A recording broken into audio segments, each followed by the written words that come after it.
All right, today we're going to unpack one of the most stunning corporate collapses in recent memory, the fall of the Weinstein Company.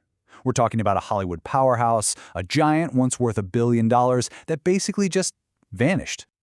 And this really gets to the heart of the whole thing, doesn't it? This isn't just a story about one person's terrible behavior. It's about how that behavior could systematically tear down a billion-dollar media empire. I mean, how does something so personal spiral into a total catastrophic financial collapse? That's what we're here to figure out. Well, to even begin to answer that, you have to realize that the Weinstein Company was, for all intents and purposes, two different companies. You had the one the public saw, the shiny, prestigious Hollywood studio. And then you had the one that was operating in the shadows, behind closed doors. I mean, let's be clear, the Weinstein brothers were absolute titans of the industry. They started with Miramax way back in '79 and basically became the definition of cool indie film success. We're talking about cultural touchstones, movies like Pulp Fiction that completely changed the game. By 2017, just their TV division, that alone was worth almost $1 billion. They had a staggering amount of power and influence. And this is where you really see that shocking split personality. On one hand, you have the public prestige, right? The Oscars, the A-list movie stars, the brand that literally meant quality film to millions. But on the other hand, a totally different, much darker reality was being carefully managed, one built on millions of dollars in hush money and an ironclad culture of silence. And believe me, that culture of silence came with a hefty price tag.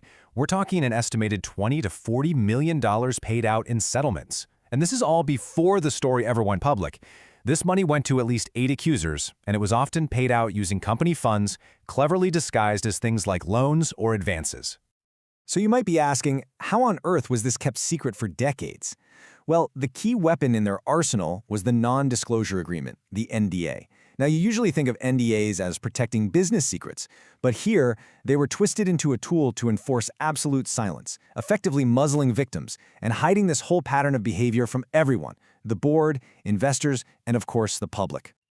But here's the thing about secrets that big. They don't stay buried forever. Eventually, something has to give. So now, let's turn to the single spark that lit the fuse, the moment that private, hidden reality exploded into a public firestorm.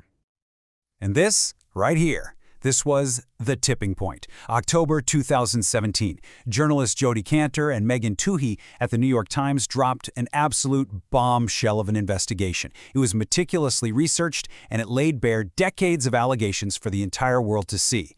The dam didn't just crack, it was about to burst wide open. The fallout was just immediate and overwhelming. That article opened the floodgates. Suddenly, over 80 people felt safe enough to come forward with their own stories.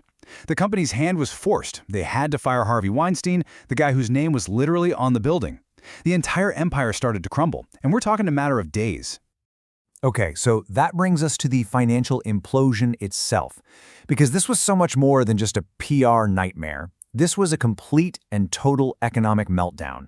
And while the scandal was the trigger, the truth is, the company was already a sinking ship. And this really shows you why the company just couldn't survive the shock. It was already incredibly fragile financially. For one thing, they had a string of recent box office flops that were putting a huge strain on the books.